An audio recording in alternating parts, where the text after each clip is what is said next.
Bismillahirrahmanirrahim. Assalamualaikum warahmatullahi wabarakatuh. Selamat sore teman-teman semua. Semoga kita semua tetap dalam keadaan sehat walafiat dimanapun kita berada. Perkenalkan, nama saya Nur Mulyana Andi. Di sini saya akan mempresentasikan ataupun menjelaskan outline penelitian yang akan saya lakukan nantinya, yang berjudul Implementasi Kebijakan Relaksasi Pembiayaan Murabahah dan Manajemen Risiko Force Majeure COVID-19 pada BMT Aliktis Hodi Mataram. Adapun latar belakang dari judul ini, seperti yang kita ketahui, wabah virus corona ini memberikan dampak yang sangat besar sekali ataupun memberikan dampak yang sangat signifikan terhadap perekonomian di Indonesia khususnya. Salah satu faktor penting yang membuat Indonesia ini mengalami krisis ekonomi itu apabila mayoritas pelaku ekonomi di hampir semua sektor itu tidak dapat lagi melakukan aktivitas perekonomiannya secara efektif, baik di lembaga perbankan maupun para pelaku UMKM. Lembaga keuangan syariah khususnya dalam menjalankan fungsinya sebagai lembaga intermediasi di mana mereka mempertemukan antara masyarakat yang kelebihan dana dengan masyarakat yang kekurangan dana, itu harus dituntut untuk selalu berinteraksi dengan orang banyak. Namun di sisi lain, ancaman terhadap paparan COVID-19 itu menjadi tantangan tersendiri bagi pihak lembaga perbankan seperti itu. Akhirnya berbagai kebijakan pun dikeluarkan oleh pihak perbankan agar tetap survive di tengah pandemi COVID-19 ini.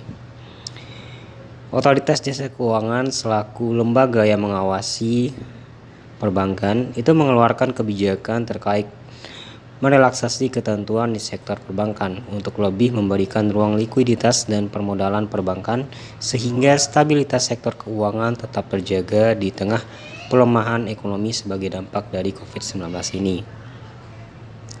Adapun paket kebijakan stimulus lanjutan dari sektor perbankan ini terdiri dari kebijakan relaksasi untuk bank umum konvensional dan bank umum syariah melalui 3 hal. Yang pertama yaitu pelaporan/perlakuan/governance atas kredit pembiayaan yang direstrukturisasi sesuai dengan POJK nomor 11/POJK 3 dan /2020. POJK ini mengatur tentang stimulus COVID-19. Kemudian penyesuaian implementasi beberapa ketentuan perbankan selama periode relaksasi. Dan yang ketiga yaitu penundaan implementasi Basel III reforms. Dari penjelasan beberapa kebijakan yang dikeluarkan oleh pemerintah tadi, itu hanya diberlakukan kepada pihak perbankan saja, namun tidak berlaku untuk lembaga keuangan mikro syariah seperti Baitul Mal wa Tamwil seperti itu. Seperti yang kita ketahui, BMT itu merupakan salah satu lembaga keuangan mikro syariah juga yang melakukan intermediasi keuangan pada UMKM. BMT sendiri memiliki peran ganda. Selain berfungsi sebagai intermediasi keuangan, dia juga berfungsi sebagai intermediasi sosial dengan menghimpun JIFWAF untuk pemberdayaan mustahik. Dan dalam hal ini Badan Hukum Koperasi itu membuat BMT tidak dapat menerapkan kebijakan yang dikeluarkan oleh otoritas jasa keuangan tersebut. Sebut saja salah satu koperasi syariah yang membantu kesejahteraan anggota dan masyarakatnya itu adalah Koperasi Serba Usaha BMT Aliktis Hodi di Mataram. Nah, sebagai salah satu lembaga keuangan syariah, KSU ini ataupun BMT ini dia menawarkan beberapa jenis produk pembiayaan, salah satunya dengan menggunakan skema akad murabahah seperti itu.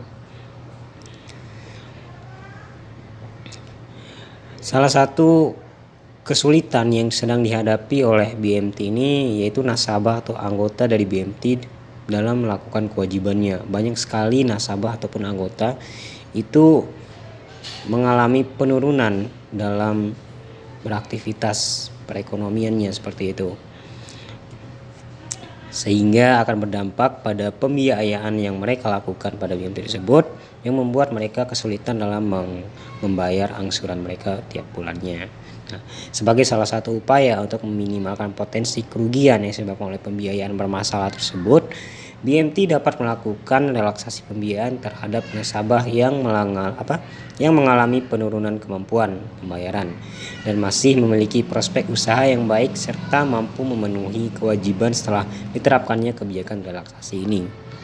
Nah, jadi dari latar belakang yang telah saya jelaskan singkat tadi, jadi di sini saya tertarik untuk mengkaji lebih dalam mengenai bagaimana sih implementasi kebijakan stimulus dampak COVID-19 di BMT Elective Saudi ini berupa relaksasi pembiayaan dan bagaimana sih BMT ini mengelola risiko force majeure akibat pandemi COVID-19 ini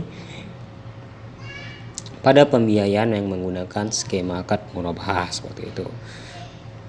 Jadi adapun rumusan masalah dari penelitian ini, yang pertama yaitu bagaimana implementasi kebijakan relaksasi pembiayaan murabahah di Koperasi Serba Usaha BMT Elective Saudi Kota Mataram. Dan yang kedua, bagaimana manajemen risiko force majeure COVID-19 pada pembiayaan murabahah di Koperasi Serba Usaha BMT Elective Saudi Kota Mataram. Kemudian masuk pada tujuan penelitian ini tentunya untuk mengetahui implementasi kebijakan relaksasi pembiayaan murabahah dan juga untuk mengetahui manajemen risiko force majeure COVID-19 pada BMT Elective Saudi Kota Mataram. Dan yang selanjutnya yaitu tentang manfaat penelitian ini. Manfaat di sini terbagi menjadi dua, ada manfaat teoritis dan juga manfaat praktisnya. Untuk teoritis itu penelitian ini berfungsi sebagai referensi pada penelitian-penelitian selanjutnya nanti yang berhubungan dengan implementasi kebijakan relaksasi pembiayaan murabahah dan manajemen risiko force majeure COVID-19 pada BMT Elective Saudi Mataram. Dan yang kedua yaitu manfaat praktisnya. Di dalam manfaat praktis ini terdapat beberapa manfaat untuk penulis, lembaga atau instansi dan juga para pembaca. Untuk penulis sendiri, penelitian ini diharapkan dapat menjadi tambahan ilmu di bidang perbankan khususnya tentang strategi penanganan kredit macet ataupun bermasalah akibat force majeure. Penelitian ini dapat menambah referensi sebagai bahan acuan bagi penelitian yang akan datang. Dan untuk lembaga sendiri, penelitian ini diharapkan dapat menjadi bahan masukan bagi pihak lembaga dalam mengidentifikasi dan menyiapkan strategi apabila terjadi kredit macet akibat force majeure seperti COVID-19 ini. Dan yang terakhir itu buat pembacanya. Nah, penelitian ini diharapkan dapat menjadi tambahan pengetahuan tentang penanganan kredit macet atau bermasalah terkait dengan produk pembiayaan mikro pada pelaku usaha. Demikian penjelasan singkat dari outline yang telah saya buat. Mungkin dari teman-teman ada yang ingin dipertanyakan, silahkan komen video ini dan terima kasih. Wassalamualaikum warahmatullahi wabarakatuh.